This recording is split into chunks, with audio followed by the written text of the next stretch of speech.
सबसे पहले मैं अपनी आला अदलिया का बहुत शुक्रिया अदा करना चाहती हूँ और मैं बहुत ज़्यादा शुक्रगुज़ार हूँ कि जहाँ से हमें इंसाफ मिला और आज फवाद चौधरी साहब अपनी बेटियों और हमारे साथ मौजूद हैं। सबसे बड़ी हमारे लिए खुशी की ये बात है कि वो ईद के मौके पर हमारे साथ मौजूद हैं और इससे बड़ी खुशी इस वक्त हमारे लिए हो नहीं सकती, निसा मेरा के लिए हो नहीं सकती। अल्लाह ताला उनको इसी तरीके से सलामत रखे और कायम दायम रखे हमारे ऊपर, जिसमें हमारी आला अदलिया का बहुत बड़ा हाथ है उनको हमें इंसाफ देने में। तो जितना भी हम इनको कहें कि मैं शुक्रिया अदा करूँ, मेरे पास अल्फाज नहीं है आज।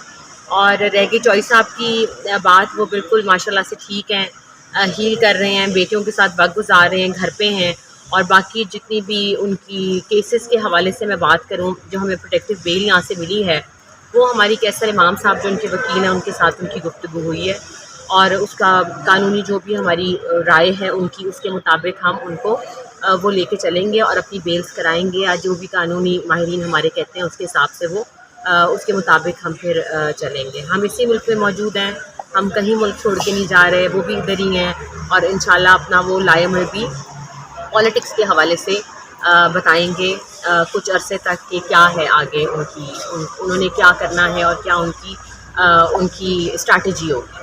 और बस मेरी एक यही इल्तिजा है और मैं यही दुआ करती हूँ कि जितने भी हमारे लोग जेल में इस वक्त मौजूद हैं उनके लिए मैं बिल्कुल उनको फ़ील कर सकती हूँ, एहसास कर सकती हूँ कि उनके जो लोग बंद हैं और ईद के उनके साथ नहीं करेंगे, जो बच्चे हैं, बड़े हैं, बूढ़े हैं, जितने भी लोग हैं, तो उनके लिए मैं यही दुआ करती हूँ कि अल्लाह पाक उनकी भी बहुत जल्द रिहाई करे और वो अपनी फैमिली के साथ मौजूद है। मैम ये बताइएगा कि जब अडियाला जेल से फैसल फवाद चौधरी साहब को रिहा किया गया तो आप अकेले थी, तो फवाद चौधरी साहब के जो भाई हैं उनमें से कोई भी नहीं था, तो काफ़ी खंजादी रंजिश है आपस में, इस वजह से नहीं आए वो?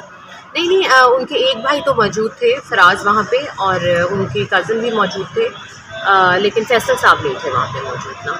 तो हम लोग की सारी वहाँ पे फैमिली जो ये थे, मेरा भाई भी मौजूद था, हम लोग भी मौजूद थे। बाकी जो लोग थे उनका मुझे नहीं पता कि क्या था, लेकिन क्योंकि रात को रिहाई बहुत लेट हुई, मैं 5 बजे से वहीं पे मौजूद थी, तो हमें कोई स्टेटस नहीं पता चल रहा था कि रिहा करना भी है कि नहीं करना।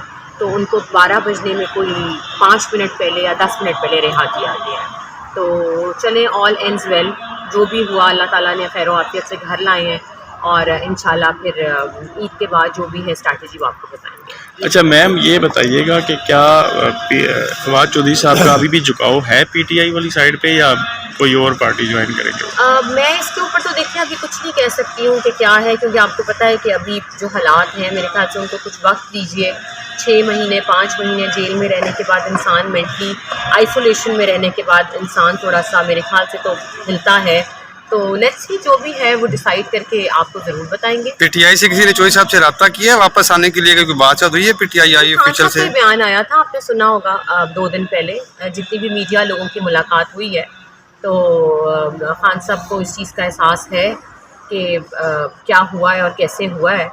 तो अल्लाह ताला खैर करे, उनकी भी जी रिहाई हो, सब अपने साथ बहनों भाइयों के साथ ईद करें।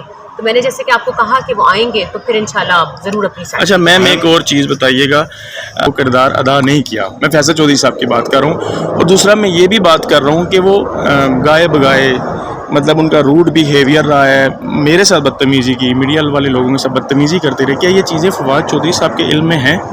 ज़ाहिर है इंसान के बिहेवियर जो होते हैं वो तो सबको पता ही होता है, लेकिन मैं अब इसके ऊपर क्या बात करूँ, आप मुझे बताएं ना।